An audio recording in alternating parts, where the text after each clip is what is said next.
ఎప్పుడు పూజా మందిరం కళకళలాడుతూ ఉండాలి, ఎప్పుడు నిత్యమల్లి పూలతో ప్రకాశిస్తూ ఉండాలి, దేవతల విగ్రహాలు చిరునవ్వుతో ఉండాలి. అప్పుడు ఆ ఇంట్లో లక్ష్మీదేవి ఉంటుంది. ఖచ్చితంగా ఆ పూజా మందిరం కళకళలాడిపోవాలి. ఇది ప్రధానంగా నాకు మొహమాటం లేదు చెప్పడానికి. ఇల్లాలి బాధ్యత, తర్వాత ఇంటి ఆయన.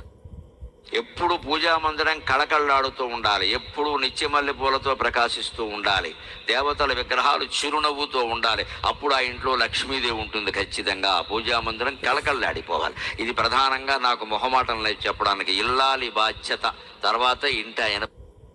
ఎప్పుడు పూజా మందిరం కళకళలాడుతూ ఉండాలి, ఎప్పుడు నిత్యమల్లి పూలతో ప్రకాశిస్తూ ఉండాలి, దేవతల విగ్రహాలు చిరునవ్వుతో ఉండాలి. అప్పుడు ఆ ఇంట్లో లక్ష్మీదేవి ఉంటుంది. ఖచ్చితంగా ఆ పూజా మందిరం కళకళలాడిపోవాలి. ఇది ప్రధానంగా నాకు మొహమాటం లేదు చెప్పడానికి. ఇల్లాలి బాధ్యత, తర్వాత ఇంటి ఆయన.